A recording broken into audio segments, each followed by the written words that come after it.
Noong 2010 to 2017, may tinatawag na grit and grind era ang Memphis Grizzlies. Kung hindi ka lehitimong NBA fan, baka hindi mo sila kilala o baka hindi mo sila napapansin. Dahil wala naman silang typical na superstar scorer sa team nila. Walang nag-a-average ng 30 points per game sa kanila at hindi sila big market team like Lakers, Knicks, Celtics, Miami, Spurs o Bulls. Hindi naman sila nagkampiyon, pero sila yung team na pag nakaharap mo sa playoffs, kahit 8-seeded ang team nila, hindi mo sila pwedeng i-underestimate. Pero bakit nga ba tinawag na grit and grind ang dating Memphis Grizzlies? Tara, pagkwentuhan natin. It's just all hard. Grit, grind.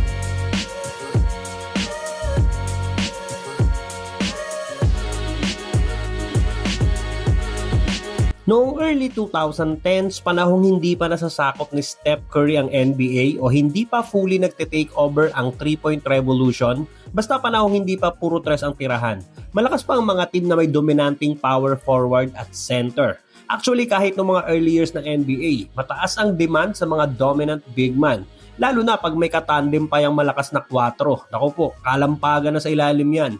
At para naman sa 3 points, kung ngayong era lahat tumitira ng tres mula point guard hanggang sentro, dati kadalasan superstar lang ng team at may isang tao lang na nakatoka para sa tres na parang yun lang yung trabaho niya. Mag-abang for catch and shoot o maghanap ng space para makapukul siya sa labas. Parang yung role nila Kyle Korver, Ray Allen, Mike Miller, Shane Battier o JJ Redick. Pag yung big man dati tumitira ng tres, bad shot yun para sa kanila.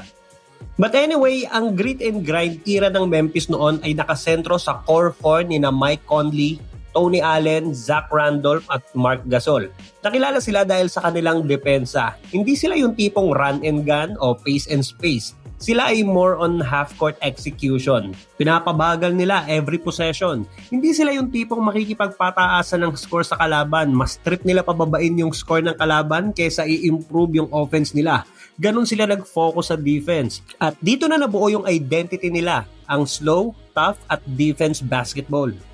Ang team ay pinapangunahan ni Marc Gasol, ang utak at anchor ng depensa. Defensive player pa noong 2013. Controversial nga lang dahil sa agawan nila ni LeBron James sa award na yan. Zach Randolph, ang low post beast. Hindi sobrang tangkad pero walang inuurungan sa banggaan. Rebound machine din. Tony Allen, ang defensive monster, napasama sa all-defensive first team. Pambangga nila sa mga superstars ng mga kalaban nilang team. At siya yung binanggit ni Kobe Bryant na isa sa mga toughest defender na bumabantay sa kanya. Tinawag niya din dati si Tony na grind father.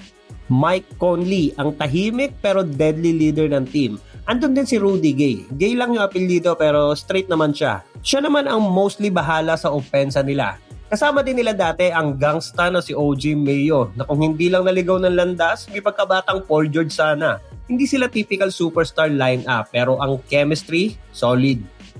Ang grit and grind Memphis ay unang napansin noong 2011 NBA playoffs. Sa season na yon, meron silang 46 wins and 36 losses, pang 8 sa standings. At dahil wala namang play-in tournament noon, automatic sila ang kalaban ng first seed. Ang powerhouse team na San Antonio Spurs, dynasty naman agad. Pero tinapos lang ng heavy underdog na Grizzlies ang serye in 6 games, 4 games to 2. Paano nila ginawa yon? Simple lang. Dahil hindi nila kayang tapatan ang scoring ng Spurs noon, ginawa na lang nila ang lahat para pigilan sila. Sa 6 na games nila, isang beses lang lumagpas sa 100 ang Spurs. 94 points per game lang ang average score ng San Antonio sa seryeng yon. Madaming nagulat at napatanong na sino ba yung mga yon? Doon na nagsimulang may manood ng mga laban nila. May nag-abang kung may bagong 8-seeded team na makakasilat ulit sa playoffs. At sa second round, nakaharap naman nila ang batang trio nila Kevin Durant, Russell Westbrook at James Harden. Ang number 4 sa standings na OKC Thunder. At dahil 8-seed nga ang Memphis, pirmi silang underdog kahit sino ang makaharap nila.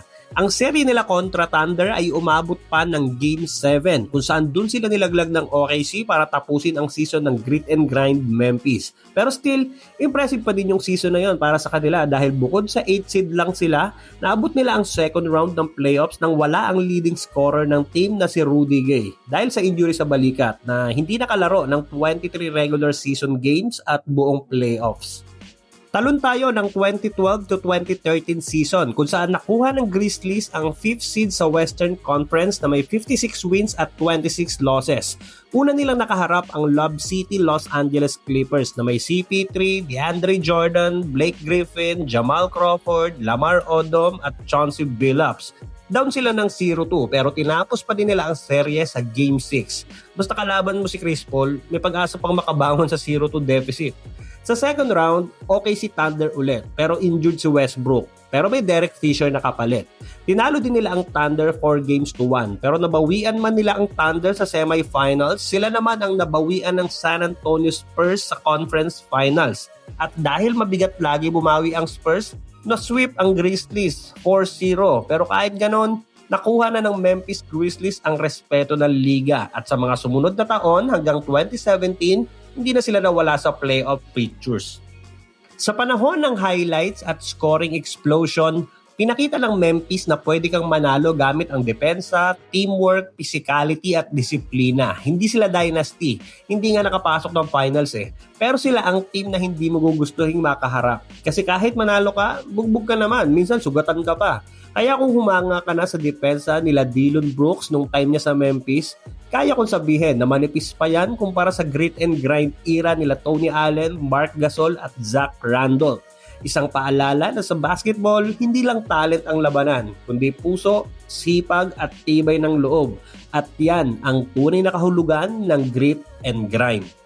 Ikaw, sino ang pinakatumatak sa iyong naging miyembro ng Grit and Grind era? Comment mo naman sa baba. Paki-like and share naman ng video at baka naman, paki-subscribe na din ang ating channel para sa mga susunod pang NBA kwentuhan.